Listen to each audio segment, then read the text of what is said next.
Hello and welcome to Video Game Hangover. I'm Randy Dickinson and I'm in Harrisburg, Pennsylvania. Hey, I'm DJ Ross. I'm in Mountain View, California. On every episode of Video Game Hangover, we talk about the games that have been keeping us up at night. This week, we are looking back on our favorite games of 2024. 2024. Yeah. Seems like so long ago.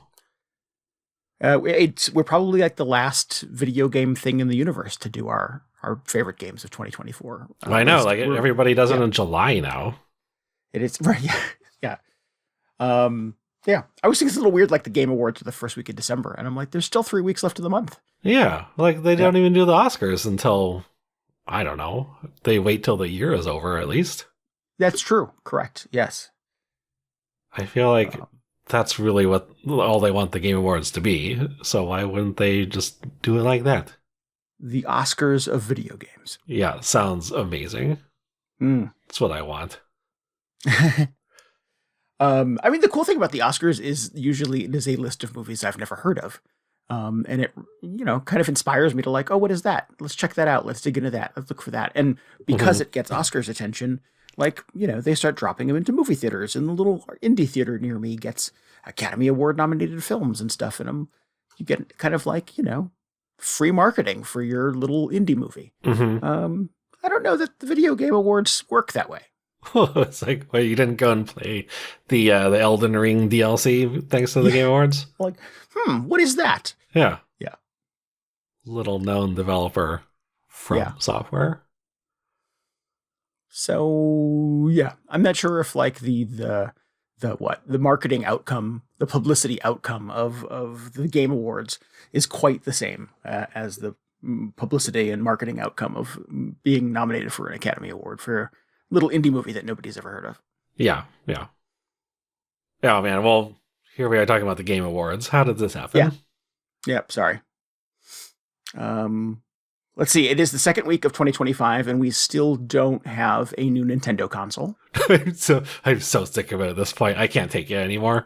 I don't really. I don't even want it now. Just like, not even going to get one. There's going to be a ton of cases for it, though. Yes. I feel like just every day for the last 6 months, somebody has been like, we found the D-pad for the Switch 2. Here's a picture of it. Or here's a picture of the battery that's going to go inside the thing and you're never going to see it. I'm just like, oh my God. Who is this for? Who is refreshing their web browser just be like, show me what the back of the Joy-Con is going to look like? That starved for a Switch 2 news. Yeah. The parade of leaks has been a little anticlimactic and a little underwhelming. Cool. I'll take a new Switch. That's exciting. Maybe it'll do some fun stuff. But mostly it'll play video games, which the current Switch already does. Yeah. I feel like it would be more exciting if this was more of like a Wii situation where people are like, who knows what's going to happen? Yeah. But it doesn't feel like it's going to be as big of a swing as some of Nintendo's previous consoles, which I'm a little kind of disappointed about because that's always been very exciting. But at the same time, I'm just like, I don't know if I even want that anymore. Like, how good did motion controls turn out to be? They were okay, actually. How good was the second screen? How good was the Wii U tablet? Not great. Not amazing. The one cool thing that has sort of been the leftover positive outcome of the motion control era is sometimes in video games where you have a crossbow or you're doing a headshot, you can tweak the controller up and down, left and right a little bit in first person to fine tune your shot, and it works. Yeah, love the gyro controls. Really good. Glad those that always stuck feels around. Really good. Yeah. In general, though, I'm like, it's fun to see all the weird ideas they have, but then I worry about how much of it is going to be able to be easily carried over to future consoles, I guess.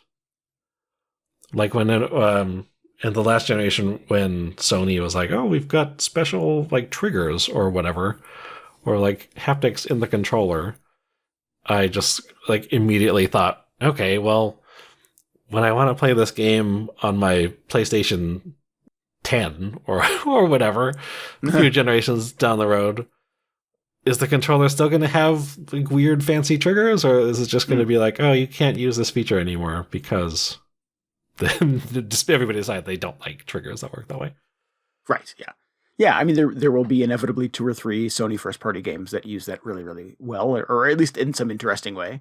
And then, no other developer will care to put the time into it to build a game around it. Yeah, that sounds very likely to happen. Yeah, which is sort of the inevitable outcome of a lot of the weird Nintendo stuff over the years anyway, so. Yeah. I mean, even the DS, which I think was sort of the best sort of weird experiment that they had, the sort of innovation that I like the most, it's like kind of hard to play those games now because you have to have the actual hardware. Unless it's been ported awkwardly somewhere. Right. Yeah. Yeah. I mean, it was cool at the time because it was kind of a low-res console and fairly easy to develop games for. But then, as time and tide have told, those games are lost. They're stuck on that console and the eShop is closed now and et cetera, et cetera. So it ultimately turned out to not be the best game plan for those developers to isolate themselves in the DS. Yeah. Yeah. You don't have to agree. I'm just rambling stuff now. No, I mean, I kind of do agree. And I'm disappointed on one level because it's sort of like, no more weird innovation, no more out of left field ideas. Just like conform to what a typical video game should be. Just like 8 buttons on the controller or however many it's up to now, just one screen and like 2 analog sticks. Let me play on anything. But at the same time, just like I want like games to just be accessible and remain accessible to people. To me specifically. Right. I am those people. Yeah. Yeah. I don't know. I mean, maybe we're dating the show already because one of the many rumors about the Switch 2 is that this week will be the week that Nintendo actually announces the thing. So this is the week. It's definitely not any of those other weeks when they were definitely announcing it. Correct. Yeah. So by the time this episode comes out, this may be old news. There may be just a world full of Switch 2 information that is confirmed by Nintendo itself. And, how silly of us. Well, we will see. Yeah. But, maybe some of those games will end up on the best games of 2025 list. We are here to recap 2024. Oh, okay, good. Just bring us back. Yeah. Play anything good last year? Was there any good video games last year? I think definitely like quality over quantity. I think it is the year that I probably played the fewest amount of games. I think I agree with that. I was in a similar situation, although I realize it's because I spent a lot of last year playing Persona 3. Playing one game, Put a lot of hours into a very, very long game. And also it was a Final Fantasy expansion year, so naturally I expect to put a lot of time into that and some other stuff. Sure. But yeah, just looking back at my list, I was like, I didn't play a whole lot of new stuff. Yeah, I think I would agree with that. I was going back through my list of like, every time I play a game, I put it on a list. Every time there's a game that I want to play, I put it on a list. And at the end of the year, I go back and I compare like, what did I want to play versus what did I actually play? Very interesting. The list of things that I actually played is pretty short this year, much shorter than the previous years. I mean, we went bi-weekly, so that means I had to consume half as many games as I've done historically, which I think helped with some of that, actually. But yeah, there was not a giant list of like, holy cow, there were like 500 games last year I wanted to play but didn't have time to. There still was a huge list for me. They were just, somehow they were all enormous. Yeah. There was like I was already playing Persona. I just had to do that for whatever reason. I was playing, like a Dragon Infinite Wealth came out. Yeah. Probably too long.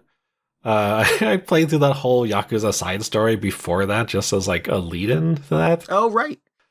But then there was like Unicorn Overlord I really wanted to get around to. That was supposed to be fairly long.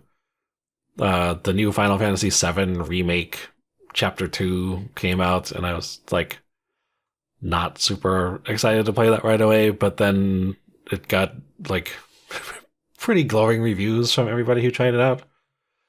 So I was like, oh, great, just throw another 80-hour game on the pile. And I just didn't get around to it. Yeah. I mean, that was my perspective on Metaphor Refantasio. Oh yeah. Is that it looked cool. I was intrigued by it. The demo came out and it was cool. And then every review was like minimum 100 hours. And there's just no way. I don't have 100 hours to devote to this game. And even if I start playing it, I will fail out way before 100 hours. So is it better to like have played a little bit of it and have this sort of looming like incomplete thing in my game collection, or just don't play it at all? I don't know. I don't know if I've ever gotten into a game like knowing that I'm never going to finish it. Yeah. Unless I was specifically just like, I'm only going to play the first hour of this. But in that case, like, why wouldn't I just play the demo or something? Play the demo. Yeah, exactly. Yeah. But I always, like, my hope is whenever I start a game is that I get to the end. And that's sort of something I weigh in deciding what I should play to begin with. Like, is it going to be too long? Is it going to be too difficult? Am I going to get frustrated like 75% of the way through? 90% of the way through? That's the worst. You just like can't deal with the last boss or whatever it is. Yeah. Yep. I mean, that was my experience with the previous Like a Dragon game, is that like the far reaches of that game were so complicated and the combat was so intense that I was just like, I can't keep up with this game. Oh, yeah. Well, they definitely made the end of that game way too difficult. Which is also a very long game. Games are just too long now. What's going on? I don't disagree. And yet I played all of Persona 3. Did you play the new remake that came out this year, or you played just... No, and I never will. Because why would I do that? Yeah. It's been on sale a couple of times over the holidays. It was like, oh, it's the lowest price ever for the remake. And I'm like, $20. Should I maybe play it for 20? No. But nope. There's still 100 hours there. I'm just not going to do it. By all accounts, if I was going to play Persona 3 again, I would play the portable one with the female protagonist, because everybody says that's the one you should play. That's like the best version of it. And that's not in the new one. So I was like, okay, don't waste my time. Just play the exact same thing again. Makes me sad because it looks real cool. It looks real exciting. It's much more exciting than the version that I played, but whatever. What did you play that you liked, though? What were some of the games that made their way into your schedule that were worth the time investment? Well, there's Like a Dragon we mentioned. Yep. Like a Dragon, Infinite Wealth, whatever number it would be. Big asterisk next to it on my list because I didn't finish it because it's very long. A lot of the games on my list this year actually have an asterisk for that exact reason. And it was to the point where I did really enjoy the time I spent with it. I think it's like a Dragon. This one, the previous one, they're just doing things that other games aren't doing in terms of just like being funny. That's what I should have led with. I think it's like these are like comedy games in a way that very few other games are comedy games. Like you can have a game that is funny or that has jokes in it, or it has like a lot of slapstick. But I feel like a lot of the time when people set out to make a game that's like, oh, here's like, this one's going to be funny. It's still like all those other serious games. It tends to be just, oh, the characters tell more jokes than usual.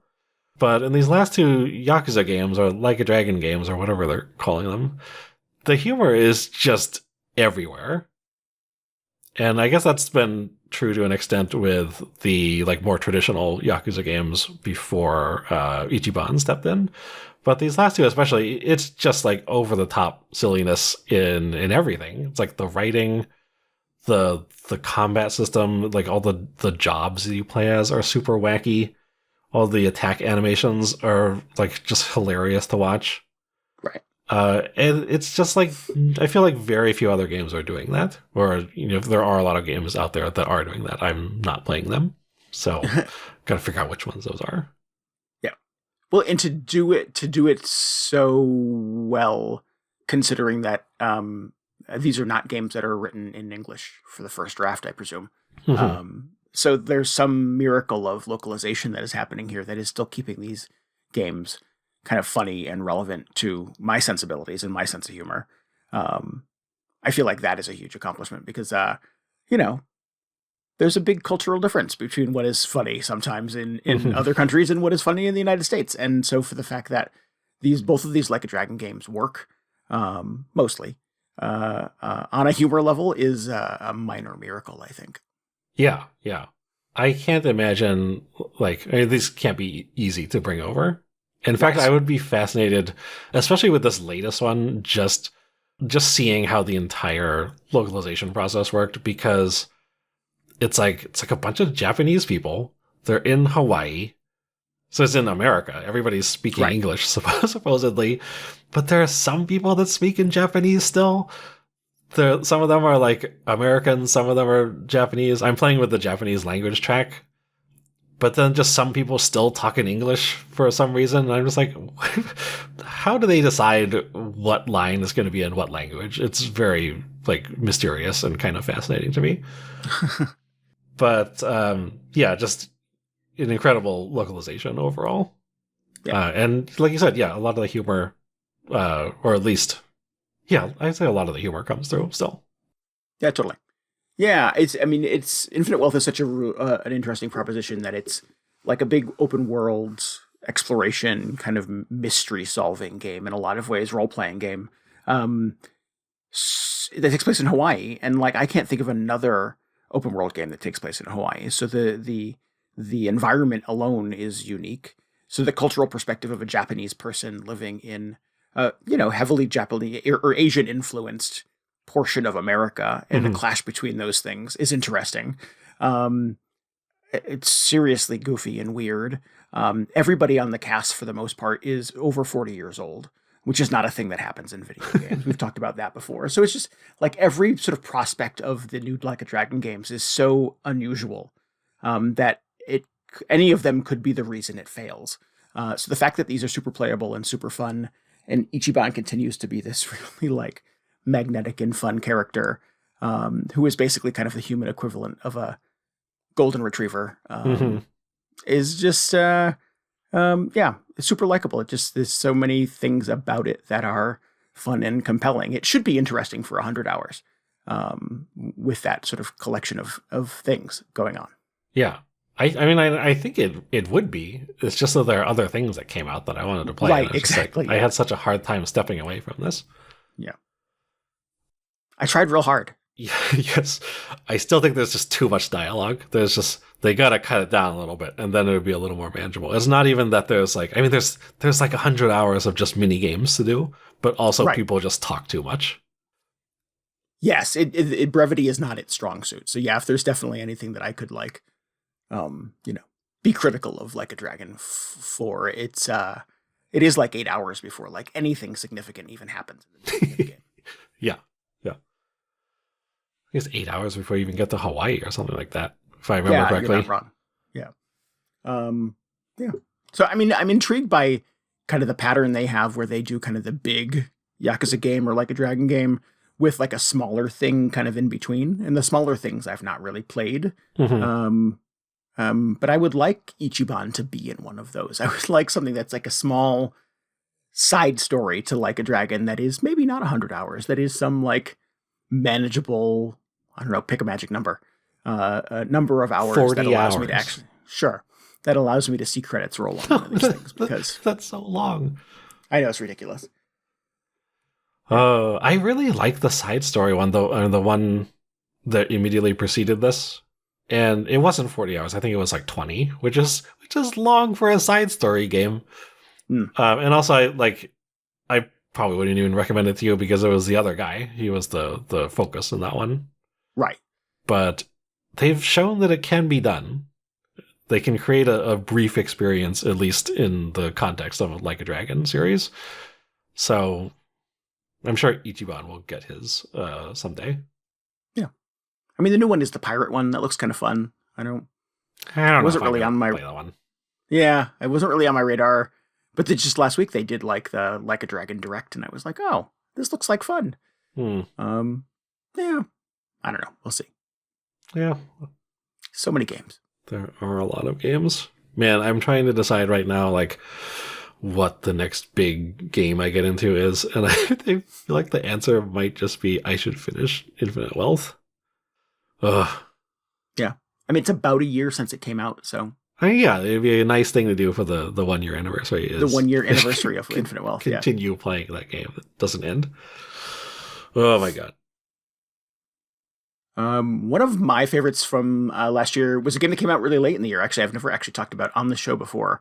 But over the month of December, I got to play nearly all of Indiana Jones and the Great Circle. Ooh. And it's really good. I heard this one is good. Yeah. Which is frustrating because I was like, I don't need an Indiana Jones game. Does anybody? But then it turns out, it's actually extremely good. Yes. I mean, it's interesting in that it's really good because it is like the best version of an Indiana Jones thing. I've not seen the 2 newer Indiana Jones movies, but I know people don't love them. Oh, you didn't see the Shia LaBeouf one? No. Okay. Yeah, that was not good. And I didn't see the Phoebe Waller-Bridge one, and I like her, but I still didn't see it. Yeah, that was not great either. It was better than the previous one, but that is saying almost nothing. Yeah. But I've seen the original trilogy, of course, multiple times. I actually finished like a play session of The Great Circle one day and turned it off. Mm-hmm. And TNT was in the middle of an Indiana Jones marathon. They were showing them out of order for some reason. So they had done, I think we got like the first 10 minutes of The Last Crusade. And I was like, this is the good one. So we watched all of that. So I had a very Indiana Jones Sunday one day. It's pretty good. Yeah, that one is good. Yeah. But it is like a cool... It's an Indiana Jones game clearly made by people who love the Indiana Jones movies and like have like sort of distilled it down to a science of like what makes them tick and what makes them work. Sort of my initial thought is like it would be very easy to make an Indiana Jones movie because or game because it just has to be like Tomb Raider or Uncharted. It just has to be like swashbuckling adventure. Mm-hmm. But the game doesn't do that. In fact, it is surprisingly kind of like a low key affair. It's a lot more like putting on costumes and sneaking around the Vatican. And that's something Indiana Jones does. Yeah, he does that a lot now that I think about it. A secret door behind a bookcase that goes to a temple below the Vatican that has a mysterious puzzle that you have to solve, and like it's a lot of finding the right book in the library and reading a passage and sharing a photograph with one of your archaeologist friends, and they help you solve a mystery. Oh, do you ever have to make like a rubbing of something? Oh, totally. Yes, absolutely. Oh, excellent. Yep. Okay. Yeah.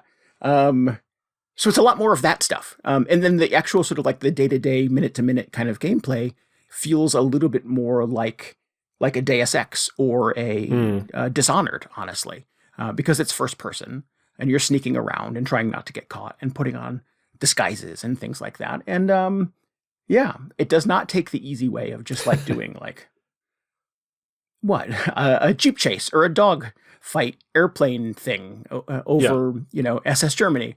Like there are moments of some of that in the game, obviously, but it is not about that. I feel like that's like if they had made this in the 90s, or they were just like that's what all the licensed games were back on the Super Nintendo or whatever. They're just like, okay, we'll just make a little platformer.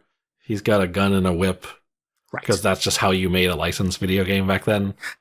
Yeah. So I feel like it would have been super easy to just throw an Indiana Jones skin into an Uncharted game. But I'm kind of surprised, or like kind of impressed that they really like went the extra mile and made like a real thing instead of just, fine that we made an Indiana Jones platformer or third-person shooter. Yeah. Yeah. It's really, really good. And I mean, it gets all of the other trappings, of course, of Indiana Jones right. You get to punch a lot of Nazis, and in this one it's Mussolini and a lot of fascists. Oh.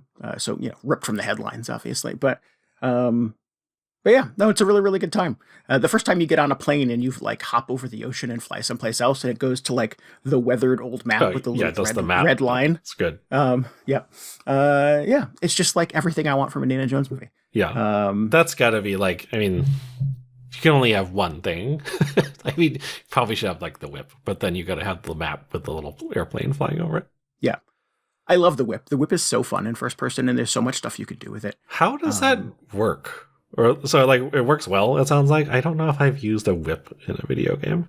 Yeah, it works really good. You use it for combat. You use it for there's guard dogs. You can scare the guard dogs by cracking the whip. Nice. And you don't actually whip the dogs, which I'm a fan of. That's good. Yeah, Indiana Jones would not whip a dog. No, there's no way. Yeah, and it's not like Kill Spree either, so you're not doing the Nathan Drake where you're just killing 1,000 dudes.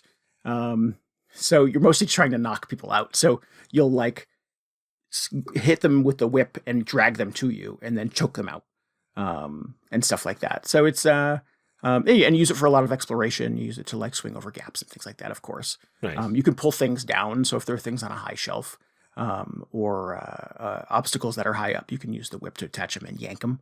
And they fall off the shelf and you can retrieve them. So yeah, it's kind of a fun tool, and there's way more to it than just sort of than what? Just swinging over chasms. I guess it would be an easy thing that I would think of. Mm-hmm. Yeah. I have a gun. I have the pistol. I've never used it. I think I'm 10 or 12 hours into this thing, and I've never once used the gun. I've heard that a lot from people who play this. They're just like, oh yeah, like the gun is just sort of there, and they're not using it at all. Yeah, which is... and you get it right away. I mean, you have it from like the minute you start the game, I think, and I don't ever use it. That's cool. I'm impressed that they were able to make it that sort of unnecessary. You'd expected you to be at least using it sometime, like not on an Uncharted level, but I figure like a few times, maybe if like 3 or 4 guys rush into a room and you have to hide behind a desk or something. Yeah, sounds like it doesn't really happen. No, you're a pretty astute brawler. And you keep finding texts that upgrade your ability to, you'll learn new fighting stances and new ways to like parry and dodge and stuff like that. So he like reads comic books, or he'll read a combat manual from, the German army or something like that. And he'll learn how to like block to punch and yada, yada. So you do a lot of first person blocking and then punching and dodging and punching again, and then using the whip to like clear the room a little bit and drag one guy towards you and choke him out. Well, it sounds like it's just turning into a Yakuza game. Yeah, you can pick up a lot of stuff. There's a lot of like found objects in the environment too. So there's like one-handed and two-handed weapons. So you can find like, I don't know. There's a dig site that you go to and you have to fight a bunch of dudes. So you pick up shovels and things like that and whack them over the head with a shovel. Giant traffic cone. So right. So yeah, it's good. It's a lot of really excellent, very Indiana Jonesy things. Yeah, it makes me remember just how much I love these movies as a kid, and I love the developers for like not taking the easy way out on this, for really like digging into what makes the archaeologist side of an Indiana Jones movie kind of fun and exciting. Yeah, that's cool. I know you've been saying you wanted that sort of thing, or that sort of stuff from like Tomb Raider for a while. Oh, totally. Yeah. I would love for Tomb Raider to sort of embrace a future where it doesn't have to be, machine guns taking out an army of dudes, and doing something a little more, subtle and exploration based. Yeah. Well, cool. Maybe this can be like the template for the next one. Yeah. Sure. I wonder if they're already working on that. They must be, right? Oh, yeah, I think they've said that quite a bit, actually, but yeah, nothing announced yet. Oh no, now they're gonna have to like go back to the drawing board. It's like, oh no, slowly like pushing the schematic of a machine gun out of view. It's like, oh, we gotta rethink this. Don't even look at that. Oh, cool. I would, like I was saying, it wasn't really on my list before, but everybody's been speaking so favorably about it. Just another game to put on the pile. Yeah. This one also quite long. I'm not done with it yet, but it is not a brief affair by any stretch. I mean, it's not like 100 hours long, though. No, I don't think so. No. But like you start the game, you don't start the game, but like the initial like large area that you're in the game is the Vatican. And like I was in the Vatican for so long, I thought that was the entire game. No, he's got to go to other places. He's got to get on the plane. Yeah. And it's massive. It just goes and goes and goes. And like it takes 20 minutes to walk to the other side of the map kind of thing. And I'm like, oh, wait, you need to walk up to any of the road signs that have the little arrows that point like that way to the, Basilica, that way to the Sistine Chapel. And if you highlight one of those and click on it, you just fast travel to it. Okay. Because the maps are so big and there's so much exploration. And then obviously you start to find all the stuff underneath and the hidden corners of it and all this other stuff. And it's just like, I felt like this is the entire game. And then you go and you fly someplace else. And then there's a whole another one of those. And it's massive. Yeah. There's a second secret Vatican you go to later. There's more stuff. Yeah. But it's a delight. If for any reason you're on the fence about the Indiana Jones thing, thinking you think you know what it already is, it's so much better than that. Nice. Yeah. Loved it. Oh, I got one of these things, one of these games that I played over the break that I didn't talk about that is now on my list. I love when that happens. I always use the last couple of weeks of the year when we're not recording to just like futilely try and catch up on all the game of the year candidates that people are raving about. Yeah. And usually something good comes out of it. And this year it is 1000xRESIST, which came out like middle of last year. It's a sci-fi adventure game where, oh man, it's really difficult to talk about without giving too much away. But I think I might talk more about it on a future episode. Yeah. I really enjoyed it. I played a little bit of this over the winter as well, and I want to go back to it. Oh, did you? Okay. Yeah. We can certainly talk about it on a future episode too, but I suspect you put more time in it than I did. What? I got through the whole thing on your list this weekend. Oh, wow. Awesome. It was one of those things. But yeah, really, really good. Really surprising sort of sci-fi story with, again, very surprising sort of like character touches as well. Very kind of like challenging. Like at first I was worried I was going to just bounce off it because they throw a lot of jargon at you. But it all eventually mostly makes sense. It's so satisfying once you start to get an understanding of what's happening. It felt a lot like 13 Sentinels to me, where it's just so much happens early on in that game, and you're just like, I hope I understand what's going on someday. And this one is just like an amazing journey getting to that endpoint and figuring out what's happening. But just like along the way, it's just so well written. The visual direction, sort of like the cinematography is just so good the entire time. I can't say a lot of negative things about this. But if you're still playing it, I will probably hold there and you can come back to it because I really, really enjoyed it. Cool. Yeah, it went on sale over the holidays, and I had remember hearing exciting things about it since it came out last summer. I figured for the price I could give it a shot, but didn't get much further than kind of the opening cinematics of it. I ended up getting distracted by other things, but definitely. You're gonna have to. You should just restart it whenever you go back to it.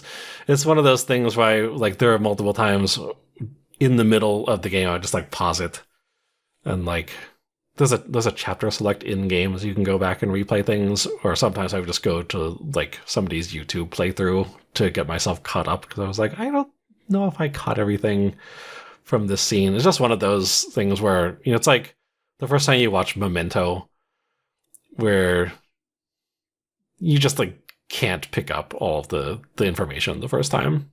Yeah.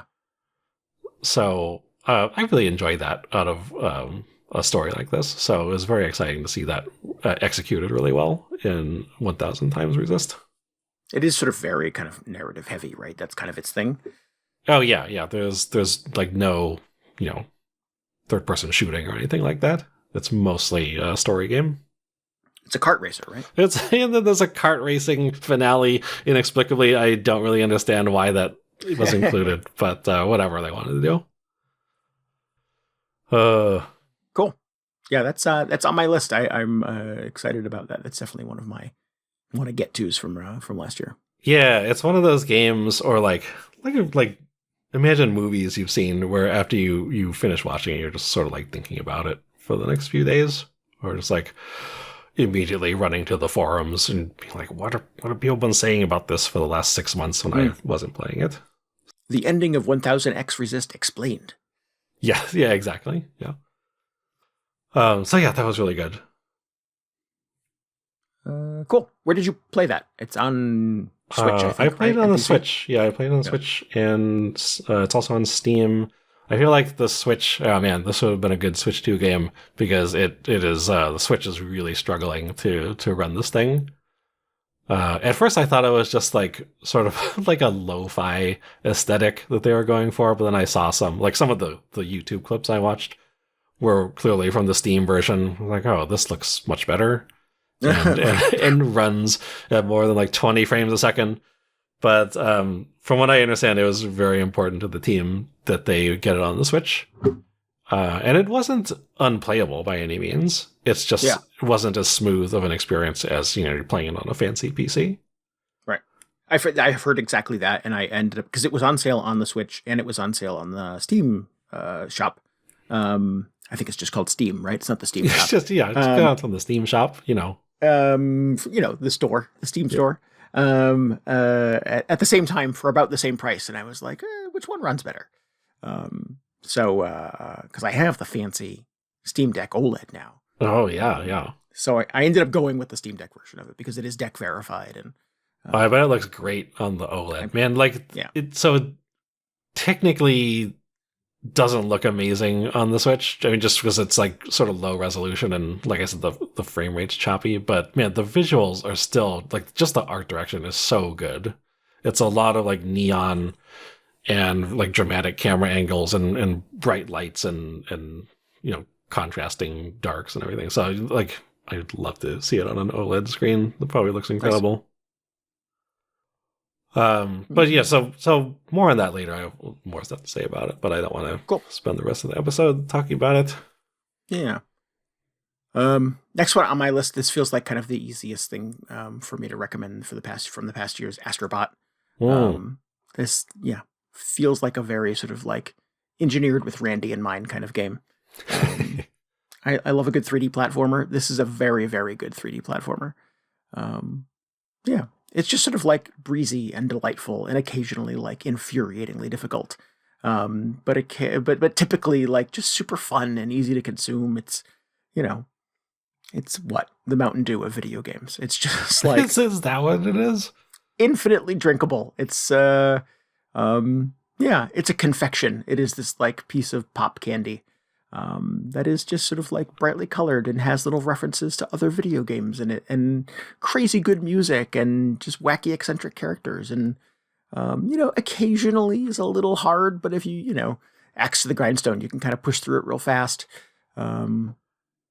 It's just a really kind of like lovingly made Sony product. Yes, that was my impression of it. Yeah. But then, like Indiana Jones, everybody's like, "Oh no, it's actually good." Yeah, and then I begrudgingly think like, "Oh, maybe I should play it." I mean, don't get me wrong; it is a piece of marketing. It is. I think like that seems harsh. It is. It's an advertisement. That sounds like something I would say. Yeah. Well, it's because it's true. I mean, it can be that, and it can also be fun and entertaining and easy to play. Sure. Yeah. Interesting. That's my take on Astro Bot. I've talked about it on the show before. It's super easy to condescend to because it is basically an advertisement for Sony first-party games. Mm-hmm.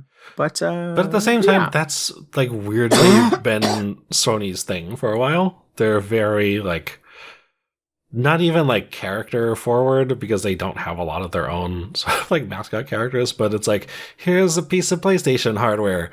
Here's the 4 button symbols on everything. It's just like the whole, like that whole experience is very strange, but like definitely Sony. So yeah, I understand like it would be easy to be snarky about this, but it is also super fun to play. So I think if it felt like you were being marketed to while playing it, and it didn't feel good to like explore and jump around and zip around in the jetpack and I don't know, pull weeds out of the ground that turn into little dancing figures and funky music that plays, and I don't know, just wacky Astro Bot things. If none of that felt good, it would be hard to sort of like look away from the advertising. But all that other stuff feels amazing. So it is this weird thing where, like, you know, it feels a little icky, but it also is super fun. Well, if you're gonna, if you're gonna make that sort of thing, and who knows if that's really what they set out to do, just like, yeah, fill this with as much PlayStation stuff as you can. Yeah, might as well make it a fun platformer, or hopefully it's, you know, a fun platformer on the other end. It would be interesting to know if this could be successful without all that other stuff. Like if this didn't, you know, have the connections to all of the other PlayStation games, like if every, you know, if every level wasn't an homage to some other Sony game, would this still be successful? I don't think the nostalgia part of it is the reason why people like this game, but I think it helps for the right people, certainly. Yeah, it would just be interesting to see if you stripped all that stuff out of it. Could, what is it, Team Asobi, make an Astro Bot game that just kind of stands on its own without having to sort of lean on all the other Sony stuff for a little bit? I feel like I haven't heard many people say that they've played it solely because of the like references. Yeah, like a lot of people talk about how good of a platformer it is, and I just don't know that many people who are really into Sony in that way to begin with. Right. I'm sure they exist. They must exist somewhere. But yeah, everybody speaks of it. It's like, it's very good in spite of just like references and sort of like product placement everywhere. Yeah. Yeah. And it's, I mean, it's, you could say, one could say, I could say that if you play like Super Mario Odyssey, like it is a Nintendo product, and there are Nintendo advertisements in there too. No, there aren't. There are not. Yeah, which was like not in the sense that like there's a level in here that is Luigi's Mansion, or I don't know, pick another Nintendo product, Metroid. What's Metroid? Yeah, but there's yeah, I think there's like enough of a like connected Mario world that all of that stuff is product placement in a lot of ways. I don't know. I think it's very different than what they're doing in Astro Bot. Yeah. I don't even see like in Mario Kart, it's much more of like, oh, here's stuff from other Nintendo franchises even, or even in Smash Brothers. Yeah. Smash Brothers is kind of the whole point, to get all the Nintendo characters in there, but it doesn't really feel to me like even that feels different somehow. I can't really nail down why. Yeah. Well, that's the thing. Like, why do we accept it from Nintendo, but don't, you know, but question it when it comes from Sony? Well, it's just like Astro Bot isn't even really, like, he's never really been in a thing that is not just like Sony product placement, right? It's always been like, oh, here's what was he on? He was on PS4 first? Yeah, he had the game that, oh, no, he was a PS5, right? He was, he came with the VR. PS5. I think he came with the VR game first, and then oh, that's right. Was the PS5 demo, yeah. Was the VR thing first? I think so. Well, I don't know. I mean, it feels like he has always been sort of like very tied to PlayStation hardware and marketing in a way that Smash Brothers is not really. Well, I mean, in a way that Mario is. No. There's no Mario game you start off and he's like holding an N64 controller. Yeah, I mean, that's true. Yeah, I don't know. I'm poking the bear, obviously, but it's fun. I had a good time with it. Okay, yeah, that's the important part. Yeah, we can reconcile the product placement later. Yeah, I mean, it's like it is as good as my favorite Mario games. Okay, but there is just this weird kind of icky feeling where you're being marketed to. Yeah. See, I don't ever get that from Smash Brothers. Yeah. Anyway. Astro Bot. I like that game.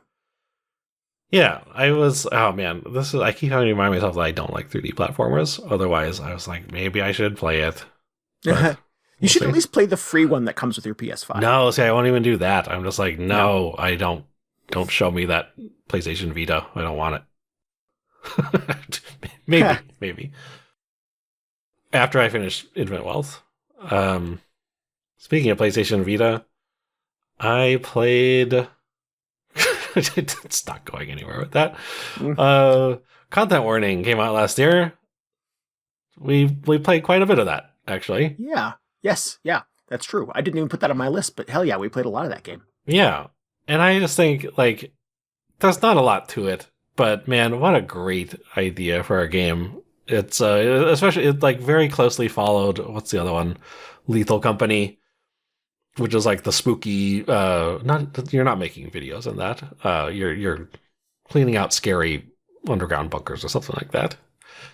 But just to get sort of like a humorous take on that whole, like, I don't know what you call that genre. Just like the type of game that seems to be made for like YouTube reaction shorts or like TikTok clips of just like your friends getting horribly killed. Except it's like slightly sillier, or it's like much sillier than Lethal Company anyway. I feel like it really hit the sweet spot for me because I would probably never play Lethal Company. But you know, if you can hang out with 3 of your friends and you're all wearing these weird cartoon suits and the monsters you encounter are also kind of silly. And then just put the whole, like, we're doing it for the YouTube likes sort of framing around it. Oh man, it's so good. And it's a ton of fun to play. It's not just a great concept. Yeah. It's just like sort of along the same lines as Infinite Wealth.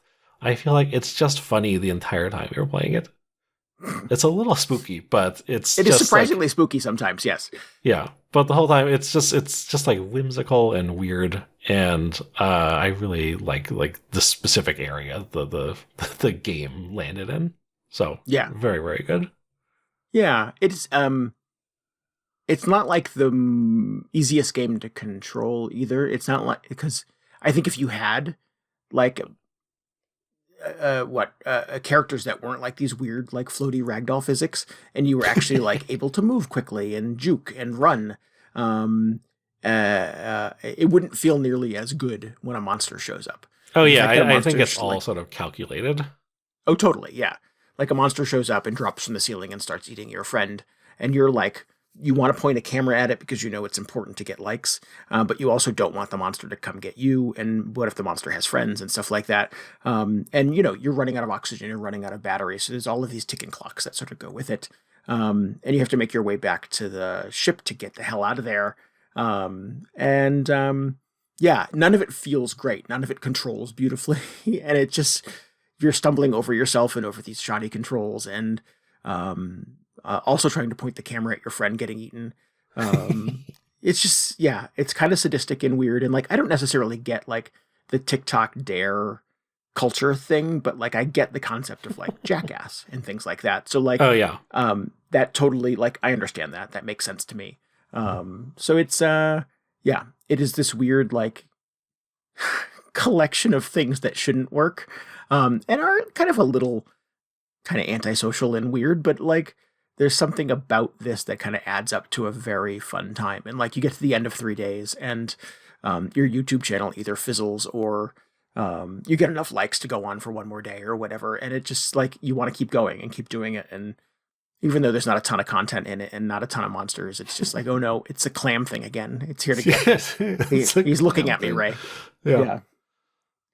So yeah, it's just what a weird, stupid toy. Yeah, really good. Yeah. And what a brilliant release to like give it away to 1 billion people for free on April Fool's Day. Oh, I forgot about that. Yeah, that was also very smart. Yeah. So like the entire internet for like a month was people playing this dumb game. Yeah. Yeah. Really, really good. Yeah. It was good. We've gone back to it a few times. Yeah, yeah. Man, it would be amazing to have like the regular content warning crew just like, oh, going back down there this weekend. Do it. We're going to map the underground. Yeah. I want to give a quick shout out to another small studio game that I played. That was Minishoot Adventures. Remember this one?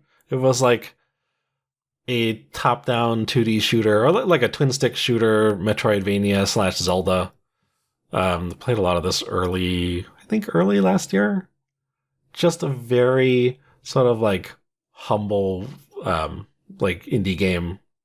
You're just a little spaceship that goes around and does Zelda things. And you like go into dungeons and fight bosses. And everything just has the veneer of also being a twin-stick shooter. Like there are spaceships and laser power-ups and sort of like these enemies with glowing cores you have to kill. And it's like, on paper, it's a really weird mashup, but it worked so well and was so much fun.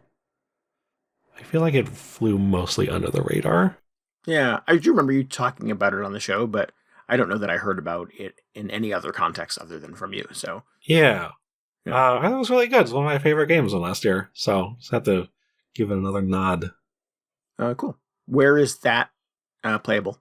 I'm on Steam. I haven't heard about it coming to other platforms. I imagine if the team is not huge, that might take a while, or maybe it's not even in the works. But I hope it comes out on other stuff eventually. Maybe it has. I was just too busy playing Content Warning or something else to notice. Right. One of my favorites from last year, in a game that I've sort of recently kind of rekindled my love for, is Balatro. This has been hard to escape in 2024, so certainly not the first person to talk about this on the internet ever, but yeah, what a really fun game that is oddly addicting. There's no like way that I can kind of figure out why this works as well as it does. Like, it kind of does one thing. I mean, you're playing poker with a bunch of other like weird kind of modifiers. It's Slay the Spire essentially, in its conceit. And that you get all these little conditions that kind of slightly tweak the rules of the game. And the rules of the game are make poker hands. And yeah, it is just sort of infinitely replayable. There's enough jokers that modify all the little rules, and like the rule modifications tend to stack on each other kind of in interesting ways. And every time I play it, it's this like experience of like, I've never played this game before. It just feels different and weird and compelling every single time. And like every run is basically reteaching yourself kind of the rules of the collection of modifiers that you've stacked on top of poker.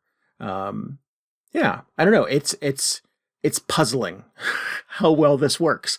It's infuriating how well it works because I want to play other video games and all I can do is play Balatro lately. Yeah, it's super fun. And this developer, Local Thunk, deserves every dollar of the millions that are coming his way because of this thing. Actually, I didn't really care for it. Like, it's a really interesting idea, but it's not that I didn't like it, it just didn't grab me as much as it appears to have grabbed everybody else playing it. And I don't know why that is. I wonder if I'm just like not that into poker to begin with. I played a lot of video poker back in the day. But I don't think I came to it by way of my love for poker, so that's it's surprising to me that part of it works for me because like I don't know the poker hands. I had to learn them for Balatro. Oh man. There's a list in the game where you can push the plus button and it tells you how to make all of them. Like I didn't know what a full house was. I didn't know how to make a full house. Or a flush or a straight. Like I had no clue what any of those things meant. Like two pair. That makes sense. I get that. Right. It's like four of a kind. What could it mean? Yeah. I didn't know what a flush was. So the fact that there's a shortcut in the game that tells you what they are, and that you do have to, like, by nature of the game, you have to upgrade all of those over the course of playing it. Like I learned them super fast. Yeah, it would be tricky playing this without knowing what the poker hands were. Yeah. Although I feel like maybe you could find a Joker where that doesn't even matter anymore. Yeah, well, and that's the thing is some like the Joker modifiers like will tweak the game so dramatically that you may think you know what a flush is, but there's two Jokers that allow you to kind of warp that in some unique way, and it doesn't really matter anymore. I did really like that aspect where you can just bend the rules to be like make whatever hands you want, or if you don't like that this hand is this one thing, you can make it another thing. But it never like latched onto me for whatever reason. Yeah. Maybe that's good though. There's a Joker that and there's tons of I forget hundreds of Jokers in here that modify the rules. But one of them that I really like allows you to make straights, which for those who don't know what poker hands are, it's consecutive numbers. It's a 2, 3, 4, 5, 6, 7. That's probably too many. So 2 through 6, 5 card hands. So a bunch of cards in successive order. And one of the Jokers allows you to skip numbers. Oh yeah, that one was good. So you could do 2, 4, 6, 8. You could do 2, 3, 4, 6, 7, et cetera, et cetera. And so again, like the rules of what should work in poker don't necessarily apply anymore because you have this little Joker that allows you to cheat, essentially. Yeah, super fun. I ended up playing more Slay the Spire instead, which I feel like should be on my list just because I played that more than most of these other games on the list this year. Yeah. Oh, man. Yeah. That popped up in my Nintendo recap from last year because I think I had a Slay the Spire thing earlier in the year. So like my most played game in January on the Switch was Slay the Spire. Yeah. I don't think I'm playing it mostly on my phone. I don't think it keeps track of the time played, but it'll be up there. Oh, man. Looking forward to the sequel that's coming out this year. Yeah, it's probably one of my most anticipated 2025 games. I'll wrap up my list. One of the other things that I really, really adored, and this will come as no surprise to anybody who listened to our shows at the end of last year, is Legend of Zelda Echoes of Wisdom. Probably my favorite video gaming thing from last year. Really just kind of adored this. I thought it was super fun, super charming, very similar to Astro Bot, kind of easy to consume. But did a lot of really interesting things and was always fun to kind of explore and kind of play with the tools in it and try to break it a little bit in the same way that, Breath of the Wild was fun in that way. Mm-hmm. Certainly on a much more simplistic kind of plane, but just still super charming and fun with a big open world and lots of things to explore and puzzles to solve and dungeons and things like that. And just kind of pushed all the right buttons for a Zelda game with a really fun mechanic that I never got tired of kind of playing with. I really like the fact that there were dungeons again. I put this down to play Dragon Quest, and it hasn't really been calling me back. I don't know if that's why, or that's because I want to keep playing more Dragon Quest, or the whole summoning thing didn't really have legs for me. I felt like I just kept summoning the same 2 or 3 things over and over again. Yeah. But it was just like an interesting new take on a Zelda experience. Well, I don't think I liked it as much as Minishoot Adventures. Yeah. It's interesting. Just another Which is Zelda also game kind of a new take on a Zelda game, right? Yeah. Yeah, well, that's why I mentioned it. I was just like, I was going to choose between doing dungeons and one of these 2 games. I probably lean towards Minishoot. I would like to see a follow-up to that before a follow-up to Echoes of Wisdom. But, I don't know. Eventually I'll get back to it. Yeah. Yeah. And I would love that if from here there is a whole, collection of Legend of Zelda games where Zelda's the star. Oh, yeah. I mean, I'd like that to continue. I don't know if I wanted to be making Echoes, in every game that she's in. I want the one where she's just, a wizard or something. Yeah. Just uses all of her cool powers. Yeah. Triforce powers, yeah. Yeah. Who knows? Maybe that game's in there. Maybe, yeah. Maybe we'll get that in another 20 years when they can convince Numa to put Zelda back in the game. Yeah. Well, hopefully this one's sold. If enough people bought a copy of this, maybe that's a proof of concept. Yeah. Yeah, I think that, if anything, it's shown that they are willing to experiment more with the formula. So, yeah, totally. That's fun. But yeah, like that a lot. One of the few big games, I think it's over 50 hours, that I actually played all the way through and saw credits roll. 50 hours. Oh no. And then went back and did more of it. So yeah, it's a really good time. Nice. Yeah.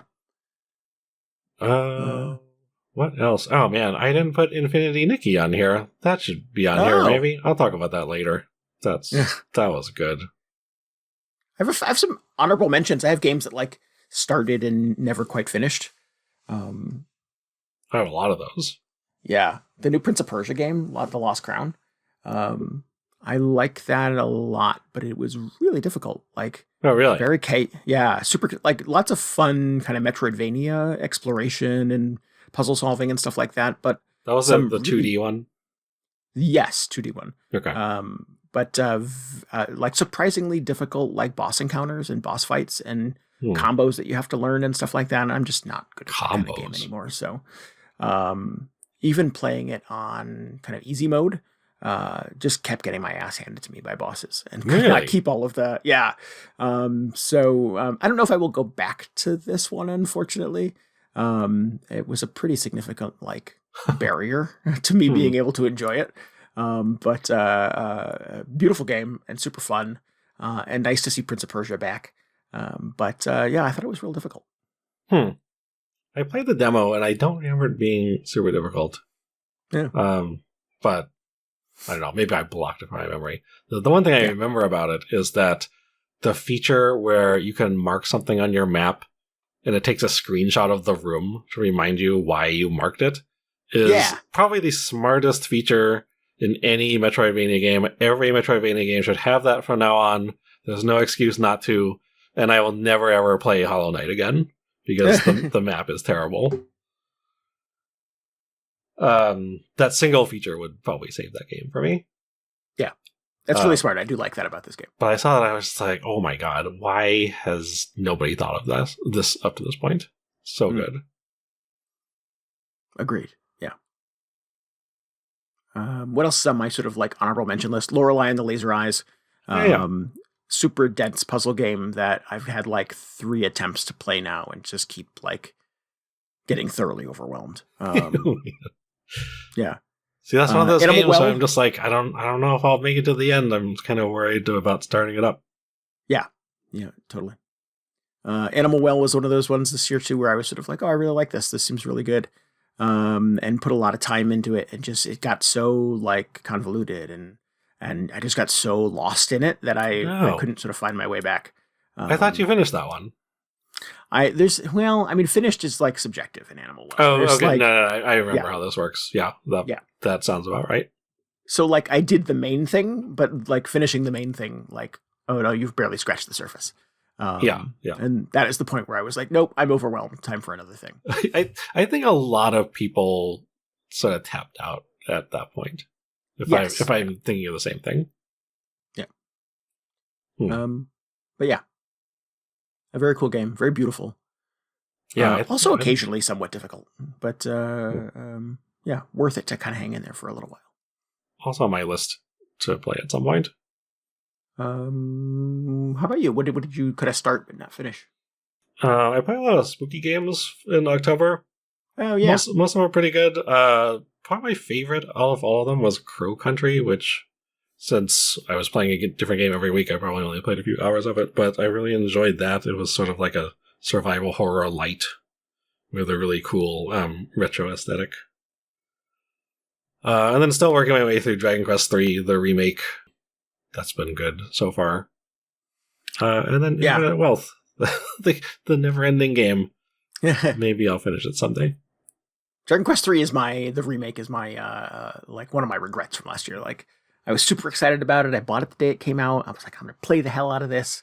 And then I think that is about the time that my sort of like love for Balatro came back. And I started, like around the same time, started playing Indiana Jones. And I was like, this is too many games at once. Yeah.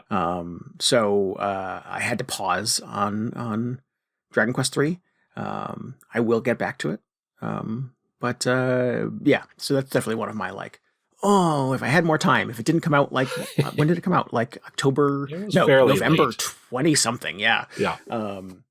I probably would have spent much more time with this, but at this point I've really just kind of played the intro and did the character select. I talked about the character selection drama on the show. Yeah. But yeah, I have to go back to that at some point. It's dangerous. You're gonna forget what you were doing.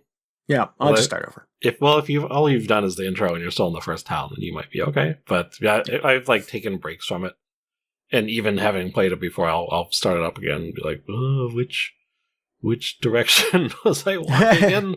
So I try and like leave myself in front of a landmark or something. So the next time I start it up, I'll be like, oh, so clearly I was about to do this thing. Or just like write a note to myself somewhere. Gotta take notes. Yeah, exactly. Tattooed on my body. Just like, you are going to the pyramid next. It's another Memento reference. Oh, yeah. Just how many can we fit into one episode? Speaking of the pyramids, I usually don't put my list in order. I'm like sort of reluctant to declare a game of the year every year. But last year, far and away, my favorite game came out very early in the year, so I almost forgot about it. But Dragon's Dogma II, man, what an experience. I played so much of this game last year, and I sort of like stepped away from it for a while. I think maybe the Final Fantasy expansion came out, and took a little break. Also, the end game, like some weird stuff happens at the very end of that game that I was very intimidated about. But I went back to it in December to just wrap it up because I was like, I owe it to this game to finish it up. And man, just no other game that I played last year was just this much fun. Just every single second, like while you're in there, it's like the combat is so satisfying. It's like not especially deep or anything, but just like the animations and just like the weight to your character just looks incredible. You're just doing all these ridiculous kills on these huge monsters. You're like climbing up and down all over them, like riding on dragons. Meanwhile, your mage is like dropping meteors or lightning bolts on them from, like, you don't even know where they are, but they're just like shooting them across the battlefield at these monsters. The exploration is so satisfying. It really is just the game of you walking from point A on one side of the map to point B, which is on the completely opposite side of the map. And there are so many points where I realize I have to just make that hike again, and I would feel slightly deflated, like, oh, like really?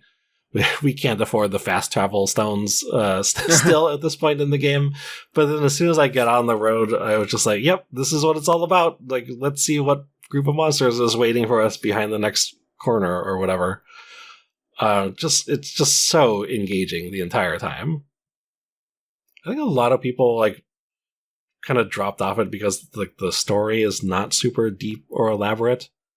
But to me, I think there was just enough to sort of give me an excuse to go back from city to city, to like do that huge hike once again. And then, like I said, the end game does some really interesting stuff. A lot of really sort of like not necessarily player-friendly decisions in this game, but also just done in a way that like challenges you and sort of like makes you want to try and keep up with what the game is doing. So have to hand to them for taking some weird risks with the design of this game. But yeah, so good. I never played the original Dragon's Dogma, and I really want to make an effort to get in this one because it sounded like something that I'd be into. And yep, really good. Probably will end up going back and playing the first one at some point. But yes, had so much fun playing Dragon's Dogma 2 last year. Oh. Yeah, this is one of those ones, again, I remember you sort of briefly mentioning earlier in the year, and then, I don't know where it went or who was playing it or what, what other factors were present at the same time. But yeah, totally wasn't on my radar at all. But I'm impressed that you spent this much time with it and really look back so fondly on it. Yeah. I played, I forget if it tells you at some point, but I was well over 100 hours by the time I got to the end. And a lot of it was just walking back and forth on that same road. Man, it's so good. It just felt like, and I'm sure I talked about this stuff when I originally talked about Dragon's Dogma on the show, but there's like that scene in, I forget which Lord of the Rings movie it is, where it's just the three of them like sprinting across, I guess, New Zealand, or like the mountains in New Zealand. And I was like, oh man, like, I guess that's what it looks like when, your little D&D party is just going from one place to the next. They're just like a bunch of guys in full armor, just like sprinting across the landscape. And you do that so much in this game. I'm just like, God, this is what it's all about. We're just going on an adventure. just so good.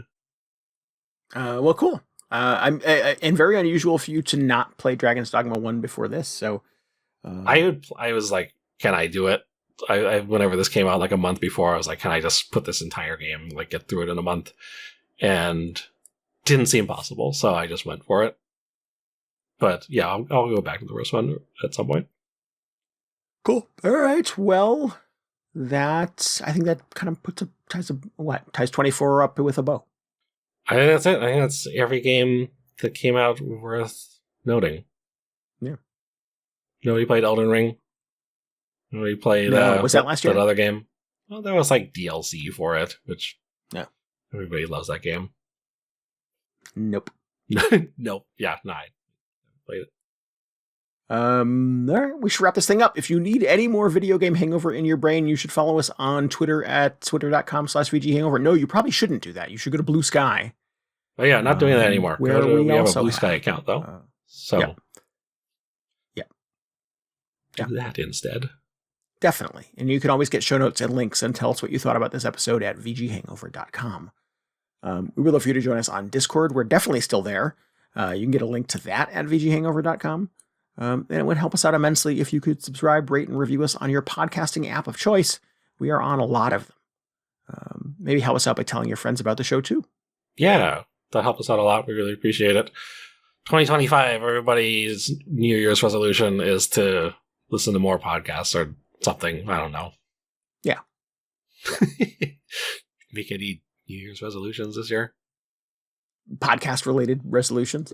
Well, it doesn't have to be podcast related. Do you make a lot of podcast related resolutions? No. Yeah. I'm mostly behind on the podcast that I like. So my resolution is to get less behind on podcasts, maybe. There you go. Yeah. Or just delete them all and not feel it. Clean slate for the new year. Just feel no stress about this whatsoever. Speaking of no stress, I wanted to give thanks again to RJ Lake for an intro and outro music this week. If you'd like to hear more of his work, you can go to spellmynamewithabang.bandcamp.com. He told me he was getting a shorter URL for 2025. That was a lie. But you can still go to that URL. I'm just kidding. I'd never spoken to him. We'll be back. We'll be back soon. We'll be back eventually. We'll be back. Well, you'll find out when we're back. We'll be back soon. Nobody knows, but definitely soon. We don't even know. Until then, this is Randy Dickinson. This is DJ Ross. Thanks for listening to Video Game Hangover. Goodbye. Good night. See ya.